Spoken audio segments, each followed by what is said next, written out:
നബി സല്ലല്ലാഹു അലൈഹി വസല്ലം പറഞ്ഞു, ഐഹിക ജീവിതം മധുരവും മനോഹരവുമാണ്. അള്ളാഹു നിങ്ങളെ അതിൽ പ്രതിനിധികളാക്കിയിരിക്കുന്നു. നിങ്ങൾ എന്ത് പ്രവർത്തിക്കുന്നു എന്ന് അവൻ നോക്കിക്കൊണ്ടിരിക്കുകയാണ്. അതിനാൽ ഐഹിക ജീവിതത്തെയും സ്ത്രീകളെയും നിങ്ങൾ സൂക്ഷിക്കുകയും. നബി സല്ലല്ലാഹു അലൈഹി വസല്ലമ അങ്ങാടിയിൽ കൂടി നടന്നുപോയി. അദ്ദേഹത്തിൻ്റെ രണ്ട് ഭാഗത്തുമായി കുറേ ആളുകൾ ഉണ്ടായിരുന്നു. ചെവി ചെറുതായ ചത്ത ഒരാടിൻ്റെ അടുത്തുകൂടി നടക്കാനിടയായി. നബി സല്ലല്ലാഹു അലൈഹി വസല്ലമ അതിൻ്റെ ചെവി പിടിച്ചു. എന്നിട്ട് ചോദിച്ചു, നിങ്ങളിൽ ആരാണ് 1 ദിർഹം കൊടുത്ത് ഇതിനെ വാങ്ങാൻ ഇഷ്ടപ്പെടുക? സ്വഹാബികൾ പറഞ്ഞു, ഒന്നും കൊടുത്ത് അത് വാങ്ങാൻ ഞങ്ങൾ ഇഷ്ടപ്പെടുന്നില്ല. ഞങ്ങൾ അതുകൊണ്ട് എന്ത് ചെയ്യാനാണ്?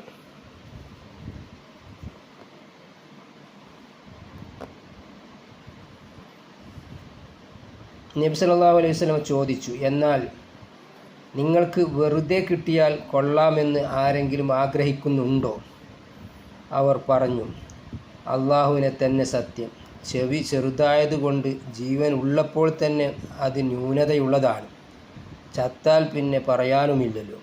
അപ്പോൾ നബി സല്ലല്ലാഹു അലൈഹി വസല്ലം പറഞ്ഞു, അള്ളാഹുവിനെ തന്നെയാണ് സത്യം. ഇഹലോകം അള്ളാഹുവിങ്കിൽ ഇതിനേക്കാൾ നിസ്സാരമാണ്. നബി സല്ലല്ലാഹു അലൈഹി വസല്ലമ പറഞ്ഞതായി പരലോകത്തെ അപേക്ഷിച്ച് നോക്കുമ്പോൾ ഇഹലോകം വളരെ ഹ്രസ്വമാണ്. നിങ്ങളിൽ ഒരാൾ കടലിൽ വിരലിട്ട് മുക്കുന്നത് പോലെ. എന്തുകൊണ്ടെന്നാണ് ആ വിരൽ മടങ്ങുന്നത് എന്ന് അവൻ നോക്കട്ടെ. അബ്ദുല്ലാഹി ഇബ്നു അംർ ഇബ്നു ആസ് റളിയല്ലാഹു അൻഹു നിവേദനം. നബി സല്ലല്ലാഹു അലൈഹി വസല്ലം പറഞ്ഞു,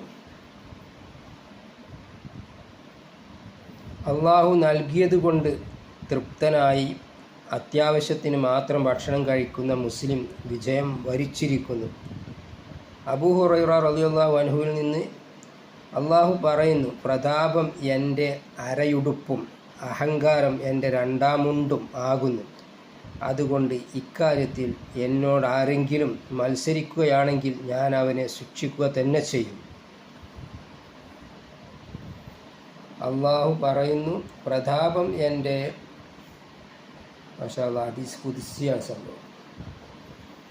പ്രതാപം എൻ്റെ അരയുടുപ്പും അഹങ്കാരം എൻ്റെ 2ാം മുണ്ടും ആകുന്നു.